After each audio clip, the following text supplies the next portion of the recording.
चलिए भाई, कंप्यूटर की कहानी लास्ट टाइम अपन ने जहाँ से क्लोज की थी वहीं से वापस आज शुरू करते हैं। टाइम टेबल के अकॉर्डिंग तो शायद आपकी मैथ की क्लास थी ये, बट मेरे हिसाब से दिनेश सर अवेलेबल नहीं है आज, तो हो सकता है नेक्स्ट क्लास आपकी इंग्लिश की हो या फिर अपनी क्लास कंटिन्यू चले 2 घंटे तक, तो वो डिपेंड करता है टाइम पे।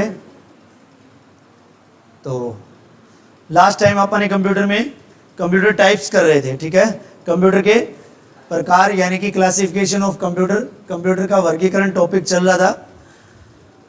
उसके अंदर हमने कंप्यूटर को विभिन्न भागों में डिवाइड किया था, साइज के आधार पर, अनुप्रयोग के आधार पर और उद्देश्य यानी कि पर्पज के आधार के ऊपर।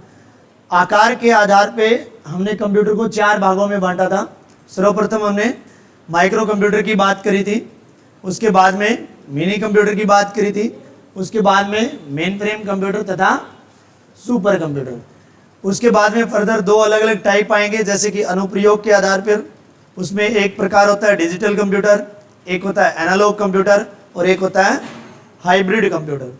जर्नल पर्पज कंप्यूटर और आपका स्पेशल पर्पज कंप्यूटर उद्देश्य के आधार पे बांटे गए 2 कंप्यूटर के टाइप है। तो फिलहाल हम कर रहे थे साइज यानी कि आकार के आधार पर कंप्यूटर के जो प्रकार है, उसमें हमने माइक्रो कंप्यूटर को कंप्लीट कर लिया तथा मिनी कंप्यूटर को कंप्लीट कर लिया। यहां तक अगर किसी भी विद्यार्थी को दिक्कत हो, किसी भी प्राणी को दिक्कत हो तो बता दो, कोई प्रॉब्लम है यहां तक?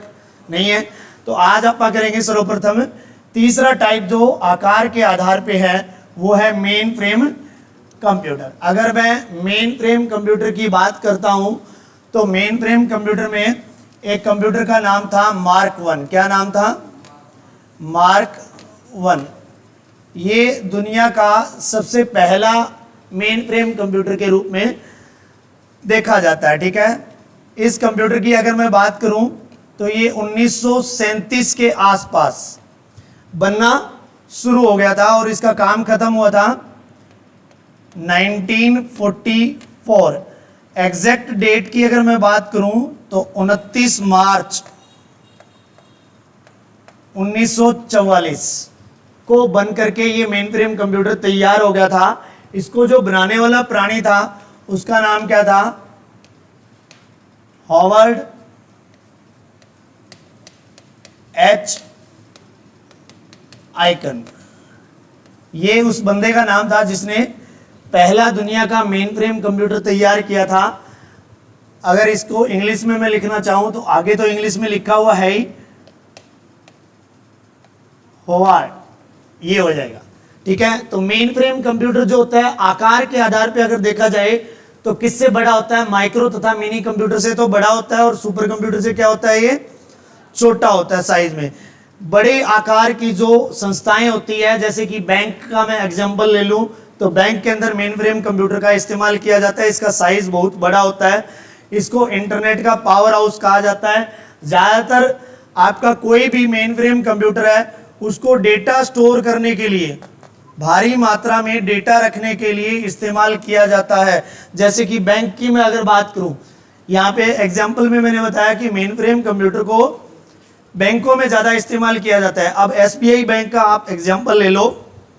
एसबीआई बैंक में अगर अलग अलग उसकी ब्रांचेज है तो उसके अंदर डेटा कितना हो सकता है? बहुत ज़्यादा मात्रा में हो सकता है। फॉर एग्जाम्पल आप फतेहाबाद शहर की हेड ऑफिस को ले लो एसबीआई का, या फिर विभिन्न प्रकार की सब ऑफिस है या छोटी ब्रांच है, अलग अलग गाँव के अंदर या शहर में भी एसबीआई की 2-3 ब्रांच आपको मिल जाएंगी, ठीक है।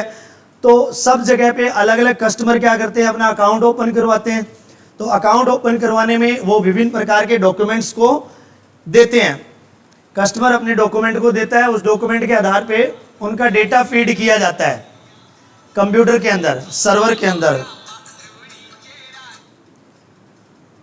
डेटा जैसे कि उसका नाम, father name, date of birth, Aadhaar card number, PAN card number, विभिन्न प्रकार की जानकारियां फीड की जाती है। उसको एक अकाउंट नंबर प्रोवाइड किया जाता है, एटीएम की भी डिटेल रखी जाती है, विभिन्न प्रकार की डिटेल ये है। ये एक सारा डेटा हो गया, एक कस्टमर का डेटा हो गया। और जब भी हम एक पर्टिकुलर अपना अकाउंट नंबर जाकर के उसको देते हैं, कैशियर को या फिर बैंक पीओ को, बैंक मैनेजर को, जिस भी कर्मचारी को देते हैं, वो अपना एक खाता संख्या कंप्यूटर में फीड करता है और सारी जानकारी प्राप्त कर लेता है। क्यों? क्योंकि जो मुख्य मेन कंप्यूटर जो होता है, जो मेन फ्रेम कंप्यूटर जो काम करता है बैंक के अंदर, उसके अंदर ये डेटा स्टोर होता है ऑलरेडी। क्योंकि जब अकाउंट ओपन करवाया जाता है किसी भी कस्टमर के द्वारा, उस कस्टमर की सारी जानकारियां कंप्यूटर के थ्रू उस मेन फ्रेम कंप्यूटर में फीड की जाती है, ताकि बाद में एक खाता संख्या के आधार पर उसकी सारी जानकारी वापस से प्राप्त की जा सके। इसी प्रकार उसी कस्टमर के खाता संख्या के आधार पे कितना कैश उसने जमा करवाया, कितना निकाला, कहाँ उसने यूपीआई पेमेंट्स की, सब जानकारियां अवेलेबल होती है। कहाँ उसने शॉपिंग की, सारी चीजें, वो ट्रांजैक्शंस सारी सेव रहती है। तो ये सारा विभिन्न प्रकार का डेटा मैंने एक कस्टमर का आपको बताया, पता नहीं कितने लाखों करोड़ों कस्टमर होंगे उसके पास, एक बैंक के पास। तो बहुत बड़ा मेन फ्रेम कंप्यूटर रखा जाता है, उसके अंदर विभिन्न प्रकार के बहुत सारे जो खाताधारी होते हैं, कस्टमर होते हैं, उनका डेटा उसके अंदर स्टोर करके रखा जाता है। तो इंटरनेट की दुनिया में इसको पावर हाउस कहा जाता है, डेटा का पावर हाउस कहा जाता है, क्योंकि भारी मात्रा में इस कंप्यूटर में डेटा स्टोर किया जा सकता है। एक चीज और आती है इसके अंदर, जिस प्रकार माइक्रो कंप्यूटर में हमने एक लाइन लिखी थी कि माइक्रो कंप्यूटर पर एक समय में एक ही आदमी काम कर सकता है, सिंगल यूजर मैंने बताया था ना उसको। इसी प्रकार मिनी कंप्यूटर के केस में उसको मैंने मल्टी यूजर बताया था कि एक समय में एक से अधिक लोग उस कंप्यूटर के ऊपर कार्य कर सकते हैं। सेम केस किस में लागू होगा? मेन फ्रेम कंप्यूटर के अंदर भी लागू होगा। इस कंप्यूटर पर भी एक से अधिक लोग एक समय में कार्य कर सकते हैं। क्यों? इसका उदाहरण मैं बताता हूं। जैसे कि मान लीजिए एक ब्रांच है आपके शहर के अंदर किसी भी पर्टिकुलर बैंक की। अब बैंक के अंदर तो मेन फ्रेम कंप्यूटर यूज होता ही है। अब उस बैंक शाखा के अंदर अलग अलग कर्मचारी काम करेंगे। कैशियर अलग काम करेगा, कैश देने वाला अलग काम करेगा, मैनेजर अलग काम करेगा, बैंक पीओ अलग काम करेगा, अलग अलग कर्मचारी बैठे होंगे। आप किसी भी कर्मचारी के पास चले जाओ, खाता संख्या दोगे, वो आपकी डिटेल फैच करके आपके सामने रख देगा, या आपका डेटा उसके सामने होगा कंप्यूटर पे। अब वो पड़ा कहाँ है? एक ही कंप्यूटर में पड़ा है डेटा, एक ही कंप्यूटर मेन फ्रेम में पड़ा है। सेम वही चीज एक्सेस कर पा रहा है आपकी कैशियर, सेम वही चीज एक्सेस कर पा रहा है आपका मैनेजर। तो इट मींस एक मैनेजर का एग्जांपल ले लिया, एक कैशियर का एग्जांपल ले लिया, तो एक समय में कितने लोगों ने डेटा देख लिया? 2। तो यानी कि वो मेन फ्रेम कंप्यूटर एक था, मल्टीपल पीपल उस पर काम कर पा रहे हैं, इसलिए इसको मल्टी यूजर ऑपरेटिंग सिस्टम के साथ में यूज किया जाता है।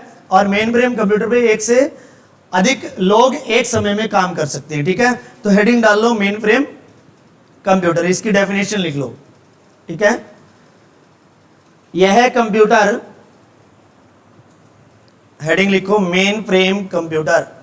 सामने हिंदी में भी लिखा हुआ है, इंग्लिश में मैंने पहले आपको बता दिया था, यहां इंग्लिश में भी लिखा हुआ है। ठीक है, मेन फ्रेम कंप्यूटर, यह कंप्यूटर माइक्रो कंप्यूटर तथा यह कंप्यूटर माइक्रो कंप्यूटर तथा मिनी कंप्यूटर से आकार में बड़ा, दोबारा रिपीट कर रहा हूं लाइन को, यह कंप्यूटर माइक्रो कंप्यूटर तथा मिनी कंप्यूटर से आकार में बड़ा व सुपर कंप्यूटर से आकार में छोटा होता है, छोटा होता है। इस कंप्यूटर को, नेक्स्ट पॉइंट, नेक्स्ट लाइन में लिखो, इस कंप्यूटर को ज्यादा मात्रा में डेटा स्टोर करने के लिए इस्तेमाल किया जाता है। इस कंप्यूटर को ज्यादा मात्रा में डेटा स्टोर करने के लिए इस्तेमाल किया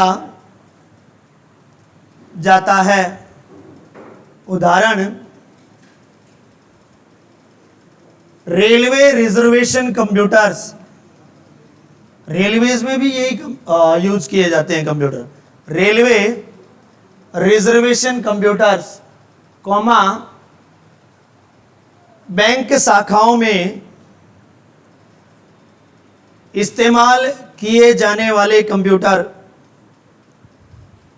उदाहरण, railway reservation computer, comma bank शाखाओं में इस्तेमाल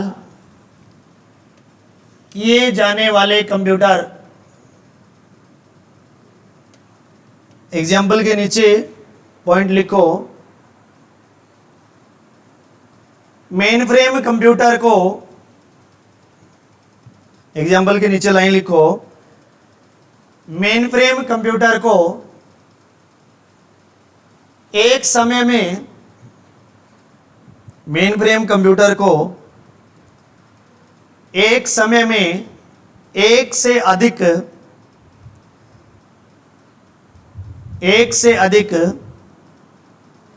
यूजर्स के द्वारा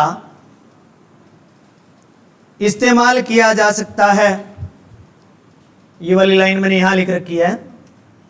मेन फ्रेम कंप्यूटर को एक समय में एक से अधिक यूजर्स द्वारा इस्तेमाल किया जा सकता है। ये बैंक वाला तो मैंने लिखवा ही दिया, ये पॉइंट तो ना। लास्ट पॉइंट लिखो मेन फ्रेम कंप्यूटर में। कुछ मेन फ्रेम कंप्यूटर के नाम इस प्रकार है। कुछ मेन फ्रेम कंप्यूटर के नाम इस प्रकार है। Mark 1, comma IBM Z series, IBM Z series. IBM Z series के कुछ कंप्यूटर्स के नाम मैं आगे लिख रहा हूं। IBM system, IBM system Z9। अब आगे का नाम मैं पूरा नहीं लिखूंगा, आपको IBM सिस्टम तो लिखना ही लिखना है, ठीक है। Z9 के बाद Z14, Z15, Z13,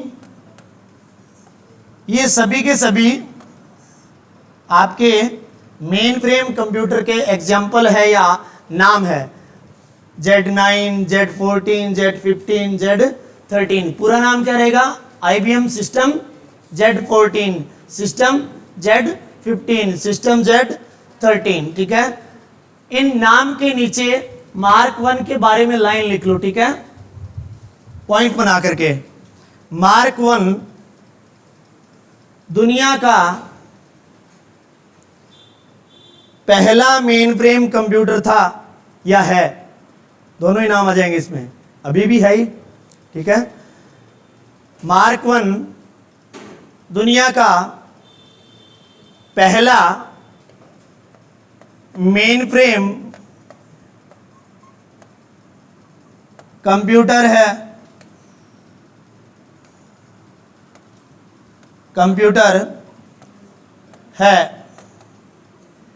इसको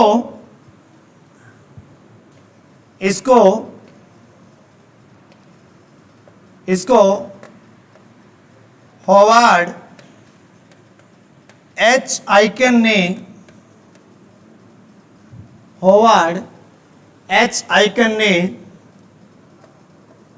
1937 से 1944 के बीच बनाया। इसको हॉवार्ड एच आइकन ने 1937 से 1944 के बीच बनाया। पूर्ण विराम लगा के इसी में नेक्स्ट पॉइंट लिखो। इस कंप्यूटर में पहला प्रोग्राम 29 मार्च 1944 को चलाया गया। तो एग्जैक्ट डेट इसकी क्या हो जाएगी? 29 मार्च 1944। इस कंप्यूटर में पहला प्रोग्राम 29 मार्च 1944 को चलाया गया। मेन फ्रेम कंप्यूटर के बारे में किसी भी प्रकार की कंफ्यूजन है तो बताइए, आगे बढ़े। मेन फ्रेम कंप्यूटर के बाद में आकार के आधार पर अगला प्रकार आता है सुपर कंप्यूटर। और सुपर कंप्यूटर से आज तक के प्रीवियस ईयर क्वेश्चंस की मैं अगर बात करता हूं तो बहुत ज़्यादा क्वेश्चंस पूछे गए हैं। नोट्स के अंदर भी ये मेनली आपको लाइन लिखी हुई मिलेगी, ठीक है। तो नेक्स्ट जो आपका टाइप है आकार के आधार पे वो है सुपर कंप्यूटर।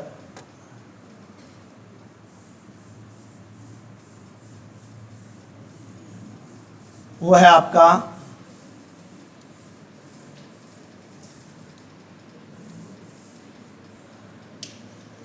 Super computer. ये हेडिंग डली हुई है, हेडिंग आप भी डाल लो। और इसके कॉर्नर पे मैंने लिखा भी हुआ है, मोस्ट इम्पोर्टेंट है ये। और एक लाइन भी लिखी गई है कि इसमें से सबसे ज़्यादा प्रश्न पूछे जाते हैं। तो नेक्स्ट टाइप आपका क्या है आकार के आधार पर? Super computer. सुपर कंप्यूटर, ठीक है। जितना बड़ा है ये सुपर कंप्यूटर सबसे तेज भी है। चारों में micro computer, mini computer, main frame computer, super computer, चारों का अगर कंपैरिजन किया जाए तो सबसे तेज गति किसकी है? सुपर कंप्यूटर की है, ठीक है। ज़्यादातर ये कहाँ कहाँ यूज किया जाता है? जैसे कि उपग्रह से संचार किया जाता है, मौसम की कोई भविष्यवाणी करनी है, कोई रिसर्च शोध करना है, ठीक है, भूकंप को मापना है, वैज्ञानिक गणनाओं के अंदर कोई कार्य करना है। तो इन चीज़ों के अंदर सबसे ज़्यादा अभी जो मान लो आंधी आती है, तेज तूफान आता है, सुनामी आती है, बारिश की, मानसून की जानकारी दी जाती है, ये सारी की सारी कैलकुलेट किससे की जाती है? विमान के अंदर अगर पायलट विमान को चला रहा है तो उसके सामने भी क्या होता है? सुपर कंप्यूटर होता है। जिस प्रकार कल्पना चावला एक्सपायर हुई थी तो जिस विमान में था तो उसका सुपर कंप्यूटर क्रैश हो गया था, ठीक है, वो उसको जानकारी नहीं मिल पाई थी। तो विमान के अंदर भी सुपर कंप्यूटर होता है, ठीक है। तो सुपर कंप्यूटर के बारे में डेफिनेशन लिखो। ये कंप्यूटर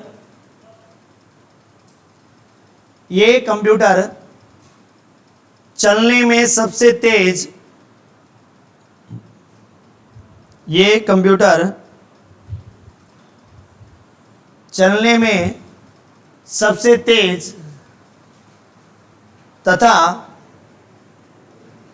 आकार में सबसे बड़े होते हैं। आकार में सबसे बड़े होते हैं। इनका इस्तेमाल उपग्रह से संचार, कौमा मौसम की भविष्यवाणी, कौमा आविष्कार, कौमा शोध व अनुसंधान, कौमा भूकंप को मापना व वैज्ञानिक गणनाओं के लिए किया जाता है। इसका इस्तेमाल या उपयोग उपग्रह से संचार, मौसम की भविष्यवाणी, आविष्कार, शोध व अनुसंधान, भूकंप को मापना तथा वैज्ञानिक गणनाओं के लिए किया जाता है। तो सुपर कंप्यूटर के बारे में पता लग गया कुछ हद तक। एक तो बड़े होते हैं, एक तेज होते हैं। यानी कि बड़े का मतलब यहाँ पे ये है कि जो माइक्रो कंप्यूटर है, मिनी कंप्यूटर है, मेन फ्रेम कंप्यूटर है, इनसे साइज इनका क्या होगा? बड़ा होगा। दूसरी बात, इन तीनों से क्या होंगे? ये चलने में भी तेज गति होगी इनकी, ठीक है। और ज्यादातर किन चीजों में इस्तेमाल किया जाएगा? किसी रिसर्च में, भविष्यवाणी हो मौसम की, इसके अलावा उपग्रह से कोई संचार हो, इसके अलावा वैज्ञानिक गणनाओं के लिए इस प्रकार की अलग अलग चीज़ों के अंदर ये इस्तेमाल किए जाते हैं। जैसे कि मौसम की भविष्यवाणी रेडियो के ऊपर या आपके टीवी के ऊपर खबरों में हम सुनते हैं, तो वो किन से प्राप्त की जाती है? सुपर कंप्यूटर की मदद से प्राप्त की जाती है। नेक्स्ट पेज पे देखो, जो कल तो नहीं शायद परसों हमने डिस्कस किया था, सीडीसी के बारे में आपने बात करी थी शायद कुछ महत्वपूर्ण तथ्य के अंदर, वहां मैंने आपको लिखवाया भी था और वो बात बिल्कुल सही भी थी। सीडीसी जो 6600 है, जिसको 1964 में तैयार किया गया था, ये विश्व का पहला सुपर कंप्यूटर था, ठीक है, लेकिन इसको सफल नहीं माना जाता है। आपको कैसे इस चीज को याद करना है? आपको क्रे 1 भी याद करना पड़ेगा और सीडीसी 6600 भी याद करना पड़ेगा। क्रे 1 को सफल मान के याद करोगे, सीडीसी 6600 को असफल मान के याद करोगे। एक की डेट 1976 में है, एक की 1964 में है। सेम बंदे ने बनाया था, ठीक है, जिसका नाम था सैमूर करे। इस बंदे ने ये क्रे 1 भी बनाया था, इस बंदे ने सीडीसी 6600 भी बनाया था। इसकी एक कंपनी थी जिसका नाम था क्रे रिसर्च कंपनी। क्या थी? क्रे रिसर्च कंपनी। अगर कंपनी का नाम पूछ लिया जाए तो क्रे रिसर्च कंपनी, ठीक है, ऑर्गेनाइजेशन हो जाएगा, संगठन जो भी है इसका, ठीक है, ये नाम कर दोगे उत्तर में। अगर बंदे का नाम पूछ लिया जाए तो सैमूर करे, जो कि अमेरिका का रहने वाला था, यूएसए का रहने वाला था, ठीक है। इसी ने सीडीसी 6600 बनाया, लेकिन वो असफल हो गया, तो इसमें कुछ मॉडिफिकेशन करके 1964 के बाद में लगभग 12 साल तक इसने अध्ययन किया और इसी का मॉडिफिकेशन करके नया नाम क्या दे दिया? क्रे 1 दे दिया, जो कि 1976 में बन करके तैयार हुआ। अब देखो क्वेश्चन ऐसा तो मेरे आगे तो अभी तक नहीं आया, हो सकता है आ भी जाए कभी, लेकिन अभी तक ऐसा तो शायद, पक्का नहीं कह रहा मैं, ऐसा अभी तक नहीं पूछा गया होगा कि पहला सफल या पहला असफल कौन सा है, ठीक है। सीधा पूछ लिया गया है कि दुनिया का पहला सुपर कंप्यूटर कौन सा है। उसमें ऑप्शंस की फेरबदली कर दी गई है। कई बार क्या है, सीडीसी 6600 दे दिया, लेकिन बाकी के जो 3 ऑप्शन है उसमें क्रे नहीं मिलेगा, तो उत्तर क्या हो जाएगा? ऑटोमेटिक। जैसे कि मान लो मैंने आपसे क्वेश्चन पूछ लिया कि दुनिया का पहला सुपर कंप्यूटर कौन सा है, उसके अंदर 4 कंप्यूटर के अलग अलग नाम दे दिए, मैंने ऑप्शन आपको बता दिए, उनमें से 3 अलग अलग नाम थे जो हमारे कोई काम के नहीं थे। एक नाम दे दिया सीडीसी 6600, क्रे 1 कहीं भी नहीं दिया, तो ऑटोमेटिक हमें पता है कि सीडीसी 6600 हमने पढ़ा है, तो उत्तर वो हो जाएगा। अब अगर उसने दे दिया क्रे 1 तो सीडीसी 6600 नहीं देगा वो, फिर क्रे 1 उत्तर हो जाएगा, ठीक है, ये ध्यान रखना। अगर दोनों ही ऑप्शन के अंदर आ जाए, आज तक तो मैंने यही सोचा है, तो आपको क्रे 1 को निशान लगाना है, ठीक है। ऐसा होगा नहीं, अभी तक हुआ तो नहीं, लेकिन हाँ ठीक है, सफल वाला पहले ही आएगा। तो सीडीसी 6600 वाली लाइन लिख लो, अगर लिख रखी है तो इसको स्किप कर दो, और क्रे 1 वाली लाइन लिख लो। दुनिया का पहला असफल सुपर कंप्यूटर सीडीसी 6600, ब्रैकेट में लिख लेना 1964, 1964 है दुनिया का पहला असफल सुपर कंप्यूटर सीडीसी 6600 6600 1964 है। नेक्स्ट पॉइंट, नेक्स्ट लाइन में लिखो, दुनिया का पहला सफल सुपर कंप्यूटर क्रे 1 1976 है, ब्रैकेट में 1976 लिख लेना, 1976। नेक्स्ट पॉइंट में लिखो, इन दोनों कंप्यूटर को,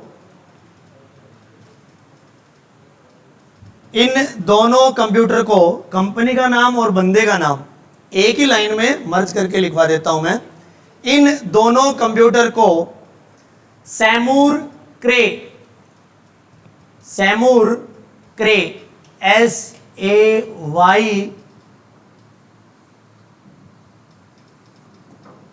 इसकी स्पेलिंग देखना भाई, गूगल सर्च करके एक बारी,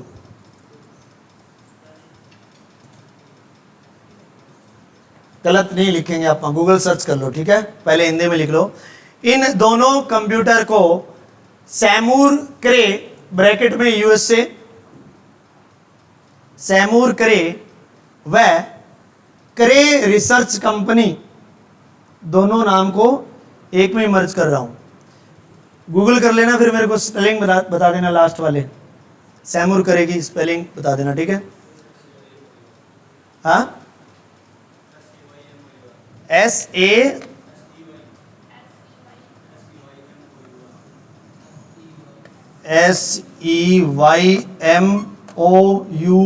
यही है ना, ठीक है। CRAY, ठीक है, ये इंग्लिश में ये हो जाएगा, ठीक है। इन दोनों कंप्यूटर को सैमूर क्रे ब्रैकेट में यूएसए व क्रे रिसर्च कंपनी ने बनाया, क्रे रिसर्च कंपनी ने बनाया। अब ये तो हो गया वर्ल्ड का, इसके बाद में भारत का नंबर आता है, ठीक है।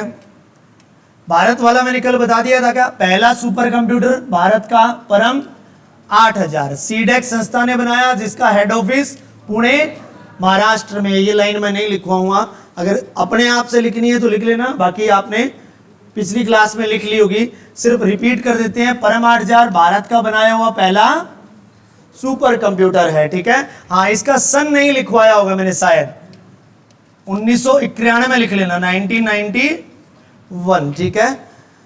अच्छा देखो, भारत के पहले सुपर कंप्यूटर की बात आ जाए तो उत्तर क्या होगा, परम 8000। सन पूछ लिया जाए तो 1900, संस्था का नाम पूछ लिया जाए तो CDAC, centre for development of advance computing. ये नीचे फुल फॉर्म भी इसकी लिखी हुई है और ये मैंने आपको बता भी दी थी पिछली क्लास के अंदर, ठीक है। अगर संस्था का नाम पूछ लिया जाए तो ये हो जाएगा, अगर किसी व्यक्ति विशेष का नाम पूछ लिया जाए तो क्या हो जाएगा, डॉक्टर विजय पांडुरंग भटकर या भास्कर हो जाएगा, ठीक है। ये नीचे दिया हुआ भी है, भारत में सुपर कंप्यूटर बनाने के जनक डॉक्टर विजय पांडुरंग भटकर जी कहलाते हैं, ठीक है। अब बात आती है सुपर कंप्यूटर की, जो तेज स्पीड होती है उसको मापने की इकाई क्या होती है, तो मापने की जो इकाई जो होती है उसकी फ्लॉप्स होती है, ठीक है। फ्लोटिंग पॉइंट ऑपरेशंस पर सेकंड, ठीक है, फ्लोटिंग पॉइंट ऑपरेशंस पर सेकंड। इस लाइन को लिख लो पॉइंट बना के, मैं बोल देता हूं। सुपर कंप्यूटर की स्पीड को लिखो, सुपर कंप्यूटर की गति को फ्लॉप्स P F ही है क्या, हाँ F है भाई, FLOPS फ्लॉप्स में मापा जाता है। सुपर कंप्यूटर की गति को फ्लॉप्स में मापा जाता है। फ्लॉप्स की फुल फॉर्म यहां लिखी हुई है, floating, FLOATING, floating point, POINT, floating point operation, OPERATION, floating point operation पर सेकंड, पर सेकंड। ये नीचे वाली लाइन एक बारी मत लिखना, ये थोड़ी डेटा बदल चुका है, ठीक है, ये बदल चुका है। पहले जब ये नोट्स मैंने बनाए थे उस टाइम सबसे तेज चलने वाला सुपर कंप्यूटर दुनिया का यही था, जिसका नाम था फुगाकू, जापान ने बनाया था। फुजित्सु और रिकेन कंपनी ने इसको बनाया था, फुजित्सु और रिकेन। लेकिन अब बदल गया है, यूएसए का एक कंप्यूटर है जो कि फ्रंटियर नाम से है, वो इसको क्रॉस कर गया है, पहले नंबर पे आ गया है तेज गति में चलने पे, ठीक है। तो ये नीचे खिसक गया है, तो ये डेटा चेंज हो गया है। तो इस पॉइंट को लिखो, विश्व का सबसे तेज, विश्व का सबसे तेज सुपर कंप्यूटर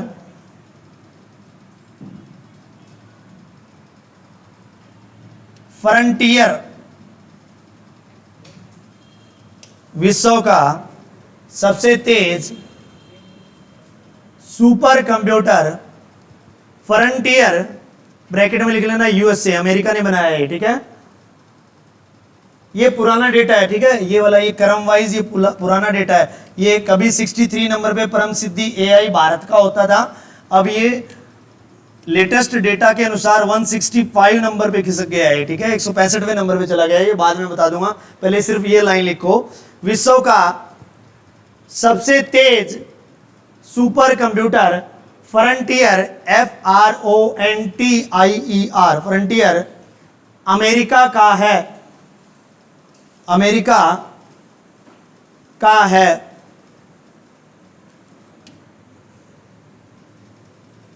फिर लिखो,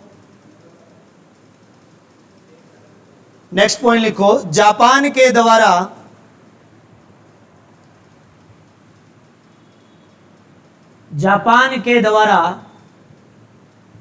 बनाया गया तेज सुपर कंप्यूटर, जापान के द्वारा बनाया गया तेज सुपर कंप्यूटर फुगाकू है, फुगाकू, FUGAKU,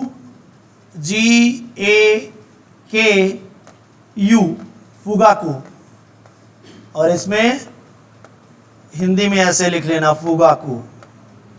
जापान के द्वारा बनाया गया तेज सुपर कंप्यूटर फुगाकू है, जिसकी गति 442 पेटाफ्लॉप्स है, जिसकी गति 442 पेटाफ्लॉप्स है। इस कंप्यूटर को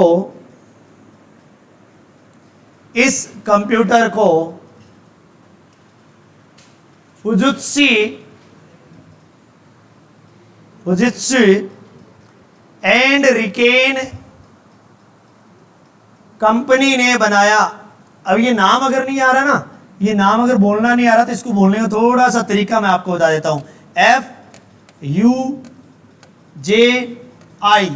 ठीक है, फिर है S, फिर T, फिर U, इनको तीनों को अलग अलग डिवाइड कर लो। FUJI STU, ठीक है। अब इसको फूजी पढ़ने की बजाय आप पढ़ो फौजी, और फिर बोलो, ऐसे समझो कि तुम्हारे सामने एक तुम्हारा दोस्त खड़ा है और वो फौजी है, उसको बोलो फौजी से तू, फौजी से तू, देशवाड़ी बोलो, फौजी से तू, ठीक है। फिर फौजी को फूजी बना दो, फूजिस्तु, फूजिस्तु, फौजी से तू, ठीक है। ये हो गया फुजित्सु, ठीक है।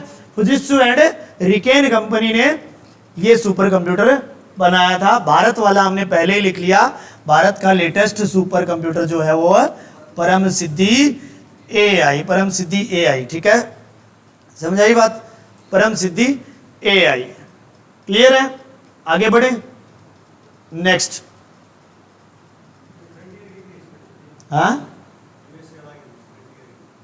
फ्रंटियर की डेट, स्पीड मैं कैलकुलेट करके बताऊंगा। इसकी कैलकुलेट तो क्या करके बताऊंगा, सर्च करके बताऊंगा मैं आपको, ठीक है, क्योंकि ये लेटेस्ट सुपर कंप्यूटर है। इसका मैंने ही ढंग से स्टडी नहीं की, मैंने ही नहीं देखा, तो बी फ्रैंकली सीधी बात है, गलत बता दूं तो मेरा काम चल जाएगा, क्योंकि मैं तो फिलहाल गवर्नमेंट सर्वेंट हूँ और खुद कमा के खा रहा हूँ।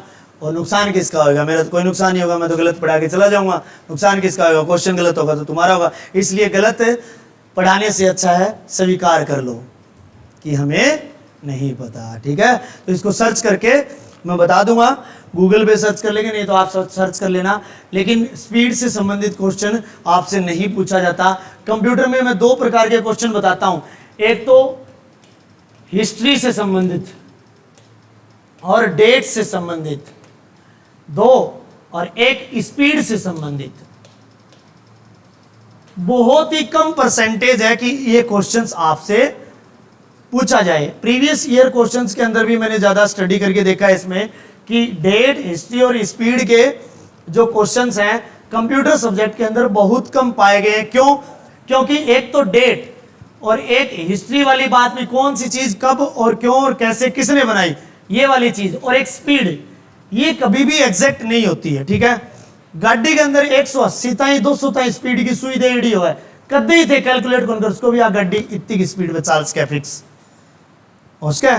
कोई आदमी इसो स्प्लेंडर मोटरसाइकिल लेके 95 में चढ़ा दे कि मैं दम हो वो 110 ताई भी ले जा, चलाने का तरीका होता है। तो वही सेम चीज है यहाँ पे, डेट हिस्ट्री और स्पीड के अंदर कंक्लूजन नहीं निकाला जा सकता कंप्यूटर के अंदर कि इस सब्जेक्ट के अंदर कि ये चीज एग्जैक्ट है कि नहीं।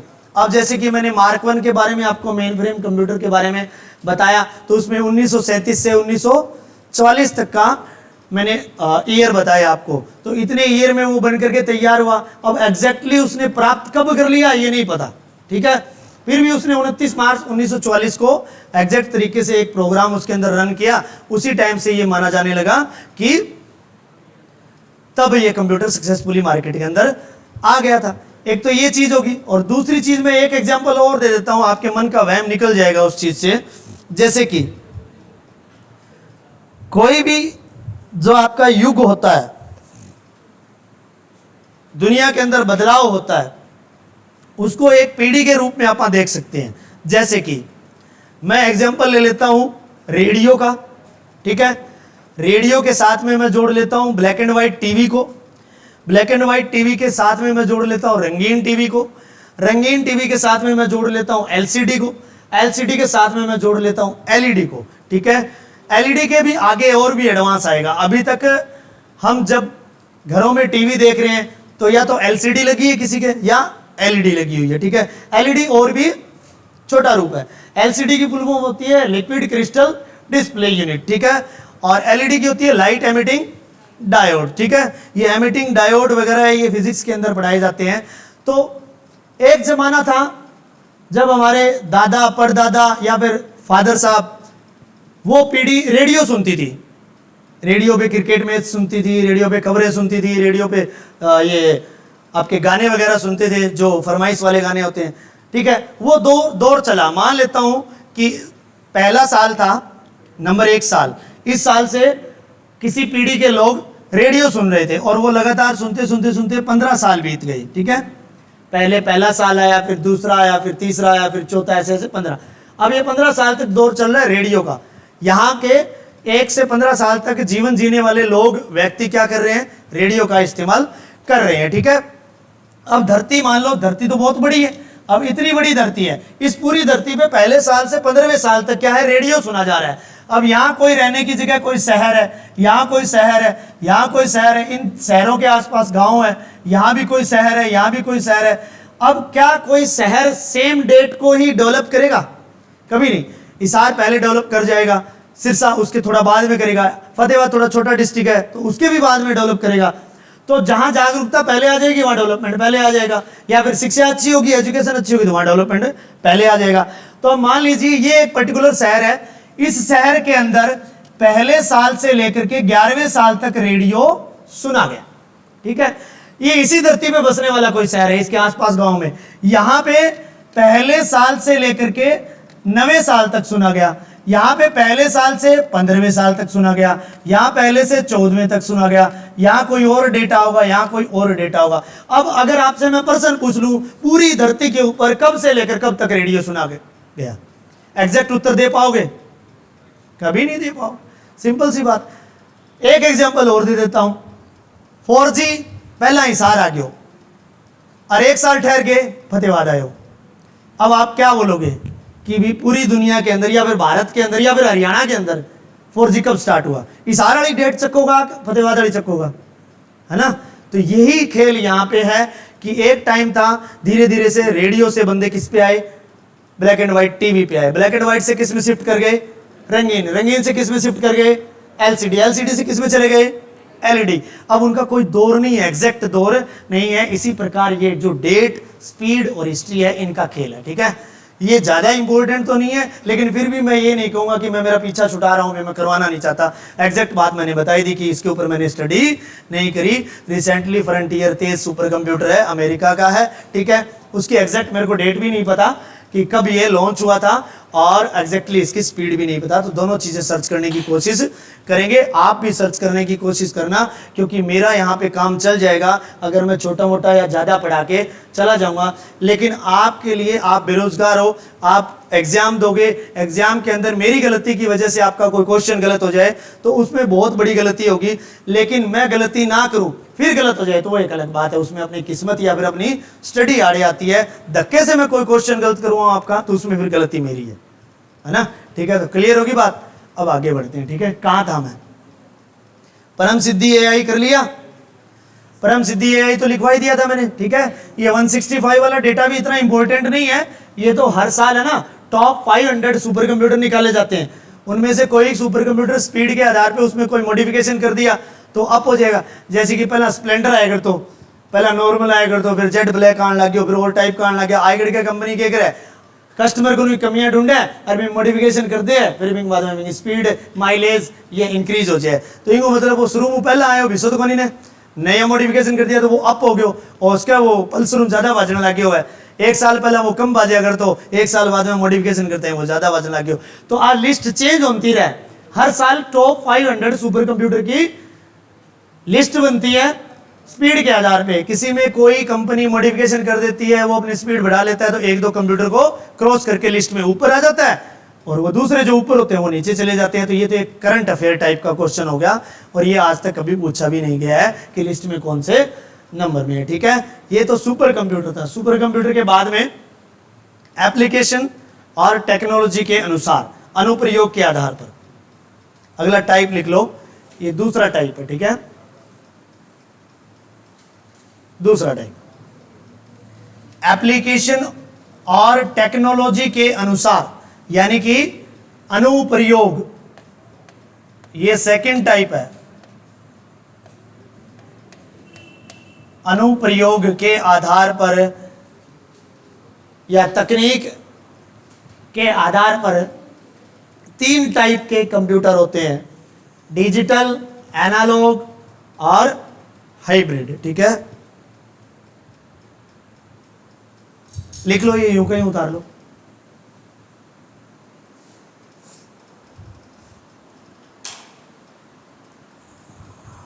गर्मी बहुत करा रखी है यार।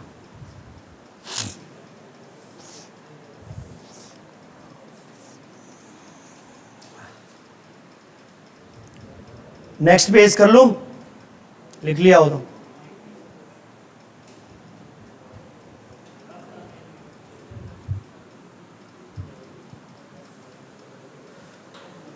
चला गया क्या? देखो भाई, नेक्स्ट देखो, सबसे पहला टाइप जो है अनुप्रयोग या एप्लीकेशन के आधार पर, अगर मैं कंप्यूटर का पहला प्रकार देखता हूं तो वो क्या है? Digital computer. मैंने शुरुआत में जब बेसिक्स ऑफ कंप्यूटर करवाया था तो उस पर मैंने आपको बताया था, जो कंप्यूटर डिजिट पर कार्य करता है उसको हम क्या कहते हैं? डिजिटल कंप्यूटर कहते हैं। ठीक है, तो ये तो इसकी सीधी सीधी डेफिनेशन हो गई। और जो डिजिट होते हैं वो मैंने कौन से बताए थे? 0 तथा 1 बताया था। और इनका नाम क्या बताया था मैंने? Binary digit. क्या नाम बताया था इनका? BINAR, binary digit. इनका शॉर्ट नेम क्या होता है? बिट। क्या होता है? बिट होता है। बाइनरी में से BI ले लिया, डिजिट में से T ले लिया, डिजिट में से T ले लिया, बाइनरी का BI ले लिया, क्या बन गया? बिट बन गया। ठीक है, इनको शॉर्ट में बिट कहा जाता है। और बाइनरी डिजिट मुख्य रूप से 0 तथा 1 को बोला जाता है। और इन्हीं डिजिट पे जो कंप्यूटर काम करता है वो किस कैटेगरी के अंदर आता है? डिजिटल कंप्यूटर की कैटेगरी में आता है। अब डिजिट समझते हो? 0 1 2 3 4 5 6 7 8 9 10। ठीक है, गिनती कितनी हो है? 10 होगा तो 10 ही है, काउंटिंग में तो 10 ही होगा। 0 लेके 9 तक गिन लियो 10 ही होगी। मतलब एक्चुअल में काउंटिंग 0 से लेकर 9 तक होती है। 0 1 2 3 4 5 6 7 8 9। ठीक है, 9 के बाद में जो भी संख्या आ रही है वो 0 से लेकर 9 तक के अंकों को मिलाकर ही बनाई जाती है। ठीक है, तो मेनली जो डिजिटल कंप्यूटर होते हैं वो 0 से लेकर 9 तक की संख्याओं पे काम करते हैं, और उसमें मेनली सारी की सारी संख्याएं जो डिजिट के रूप में प्रदर्शित की जाती है उसमें हेल्प ली जाती है, किसकी? बाइनरी डिजिट की हेल्प ली जाती है। जैसे कि मान लो आपको मैथमेटिक्स में से 4 लिखना है तो आप कैसे लिखोगे?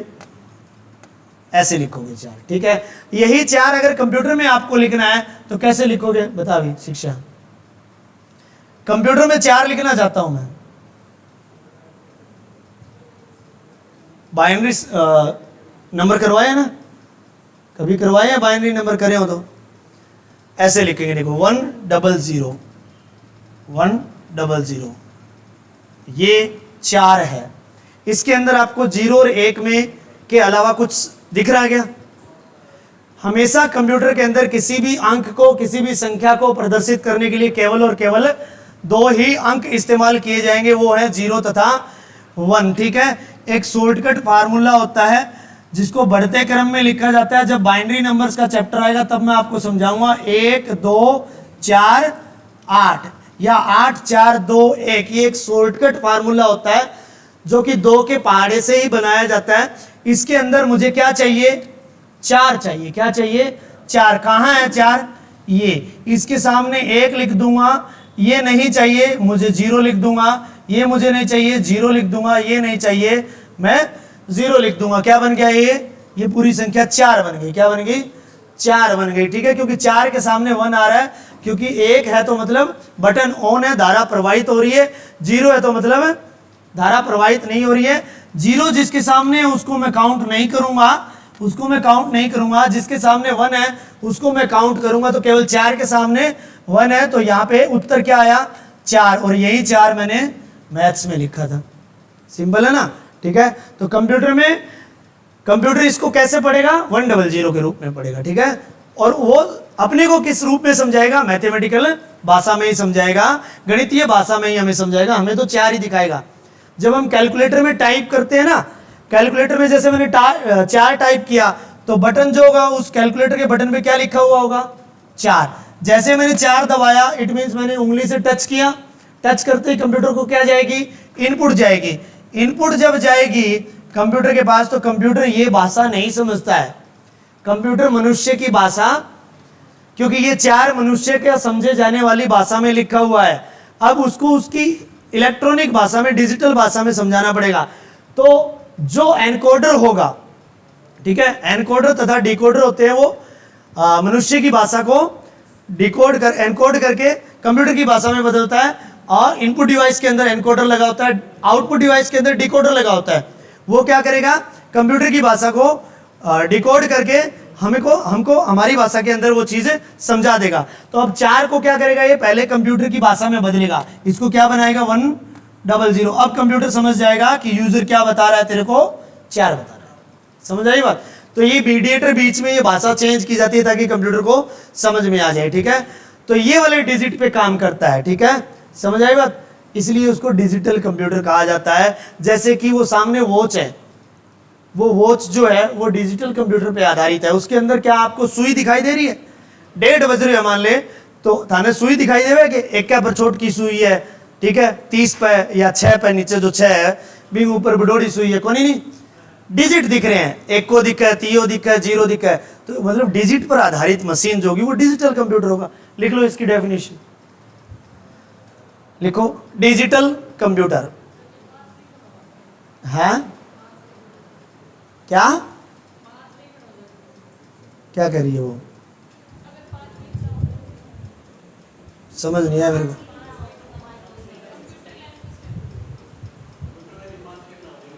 अच्छा 5 लिखना हो तो 4 और 1 5, 4 और 1 5, 8 4 2 1 0 1 0 1 वो 5 हो गया, ऊपर लो, ठीक है। इसकी गिनती होती है, चलो ये बता भी देता हूं मैं।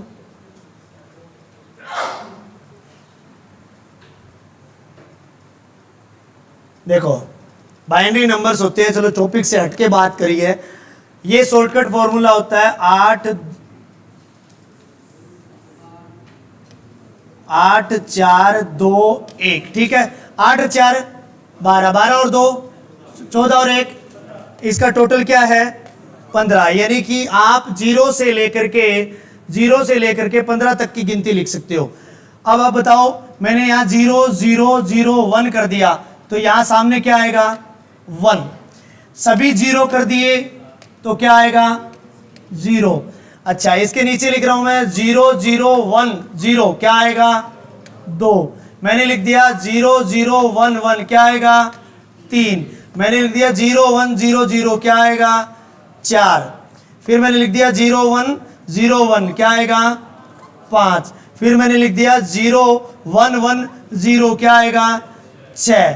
फिर मैंने लिख दिया 0 1 1 1, क्या आएगा 7। फिर मैंने लिख दिया 1 0 0, क्या आएगा 8। फिर मैंने लिख दिया 1 0 0 1, क्या आएगा 9। फिर मैंने लिख दिया 1 0 1 0, क्या आएगा 10। फिर लिख दिया मैंने 1 0 1 1, क्या आएगा 11। फिर मैंने लिख दिया 8 2 10 1 11, 1 1 0 0, 8 और 4 12। फिर मैंने लिख दिया 8 और 4 12 और 1 13।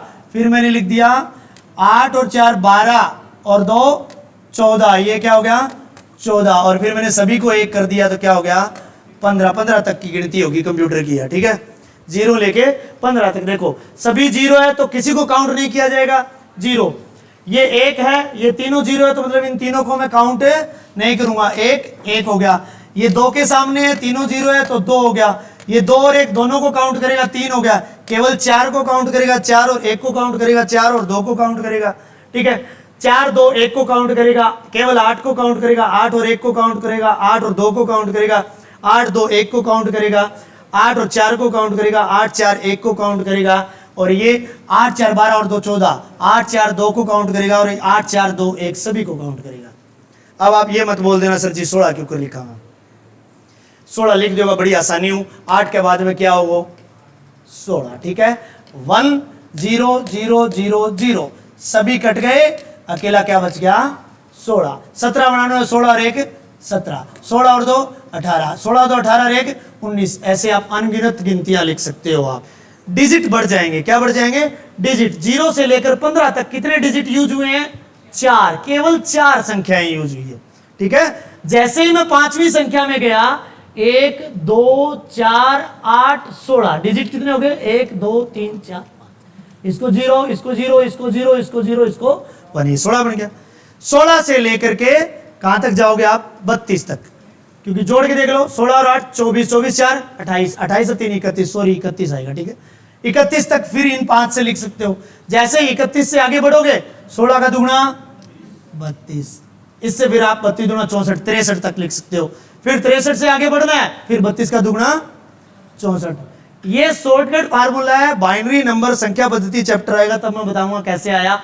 हर एक में गिनती आगे बढ़ानी है तो उसको दुगना करते जाओ, लास्ट संख्या को दुगना करते जाओ। 1 का दुगना 2 2 का दुगना 4 4 का दुगना 8 8 का दुगना 16 16 का दुगना 32 32 का दुगना 64 64 का दुगना 128 128 का दुगना 256 256 का दुगना 512 512 का दुगना 1024 1024 का दुगना 2048 2048 का दुगना 4096 4096 का दुगना 8192, इसका दुगना मेरे को भी नहीं आता ठीक है। ऐसे करते जाएंगे आगे। कितनी भी गिनती लिखना चाहते हो वो लिख सकते हो, ठीक है। ये टॉपिक से थोड़ा हटके था। अब बताओ कौन सी स्लाइड पे था मैं, इस पे था।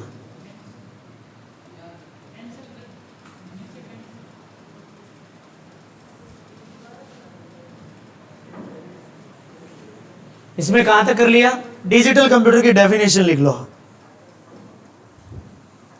डिजिटल कंप्यूटर हमारे द्वारा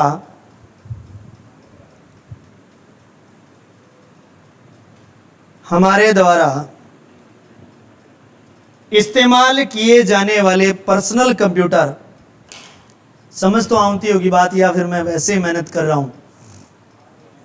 हमारे द्वारा, हाँ जल्दी है ज्यादा, तेज चल रहा हूं। ये बाइनरी नंबर में थोड़ा सा तेज चला था, टॉपिक से हटके थी बात, सोच रहा था जल्दी जल्दी फिनिश कर दूं।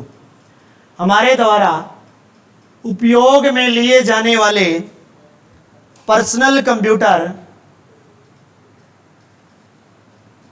जो डिजिट पर कार्य करते हैं, जो डिजिट पर कार्य करते हैं डिजिटल कंप्यूटर कहलाते हैं। डिजिटल कंप्यूटर कहलाते हैं।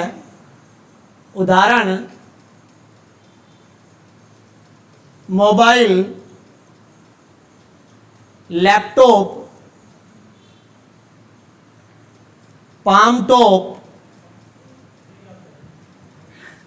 अरे पाम मैंने हथेली हो है, अरे हथेली की साइज को हो मोबाइल धारो, मैंने भी पाम टॉप ही बोला है, ठीक है। अंग्रेजी सीख लो, अंग्रेजी और मास्टर दाने अंग्रेजी सिखावे। अंग्रेजी सीखने का एक तरीका और मैं बताता हूं तुम्हें, ठीक है। मैंने थोड़ा इस्तेमाल तो किया है लिटिल बिट मेरी लाइफ के अंदर, लेकिन मैं भी तार वर्गो ही हूँ पोंगल, मैंने भी कोई नहीं आई आज तक इंग्लिश इतनी, क्योंकि इंग्लिश भाषा ही ऐसी है। ये अंग्रेज भाषा छोड़ तो गई, लेकिन मुश्किल बहुत है, सीखने से ही हमें डर लगता है।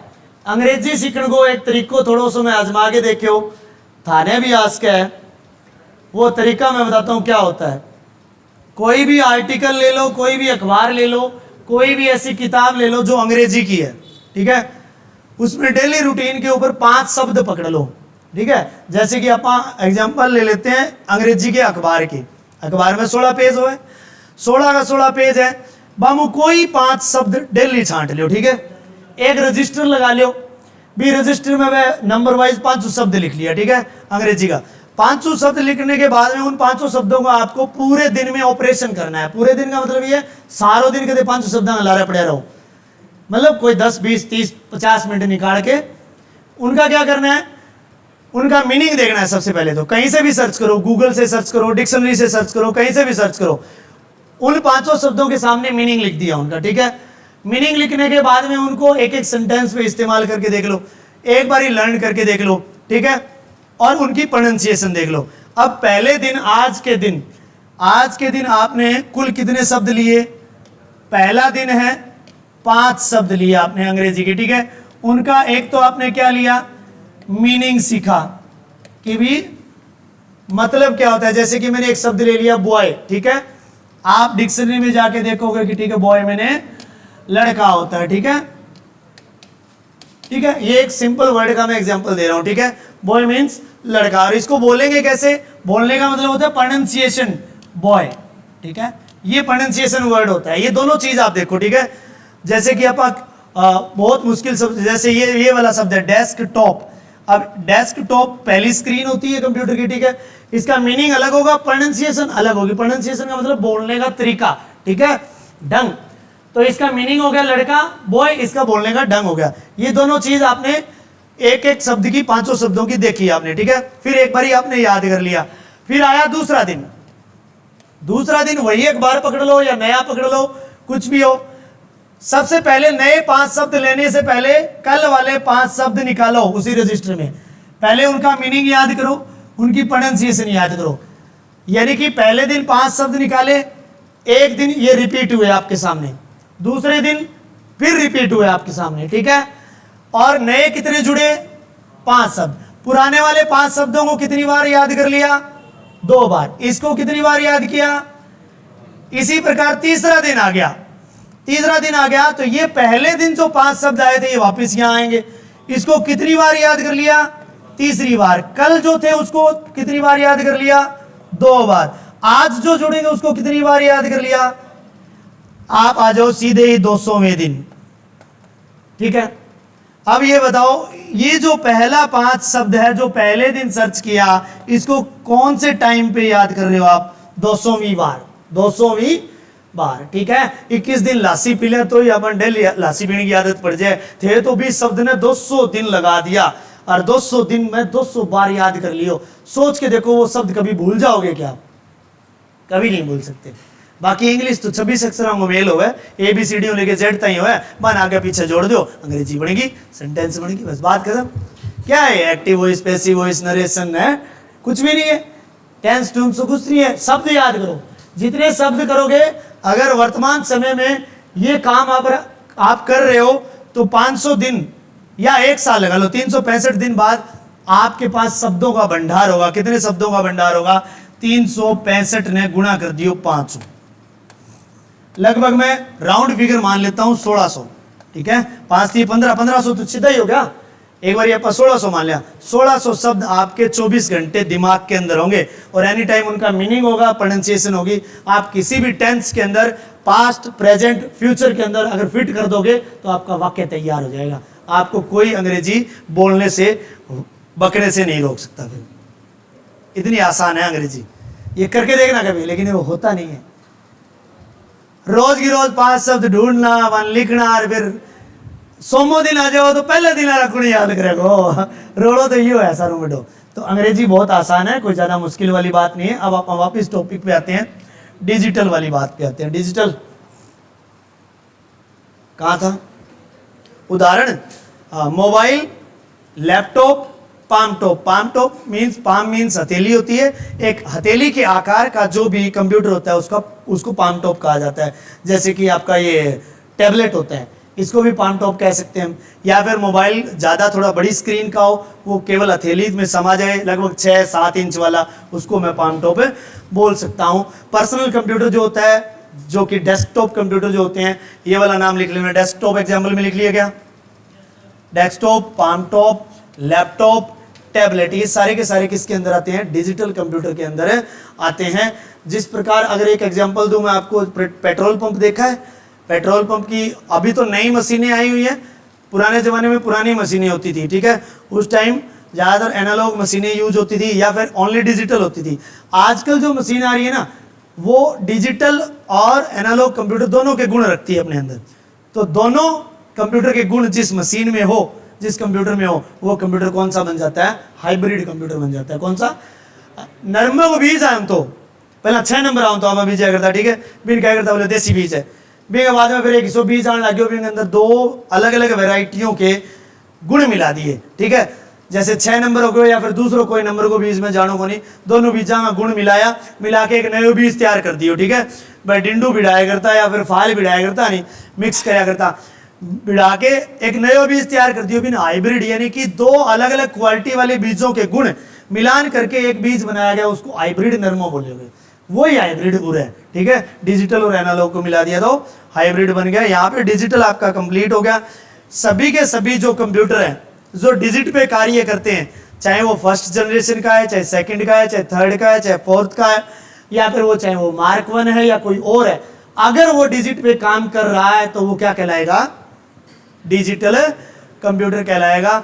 लगभग 99% सभी माइक्रो कंप्यूटर जो साइज या आकार के आधार पे हमने देखा था, माइक्रो कंप्यूटर जितने भी हैं वो सारे के सारे किस कैटेगरी में आते हैं?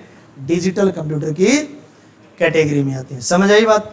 आज इतना गुणो ही ये मन लगे था, नींद भी आने लगी, ऊपर की भी टपन लगे, सो तो वो अकेला तो सो ही क्यों है, जगाइए इन्हें।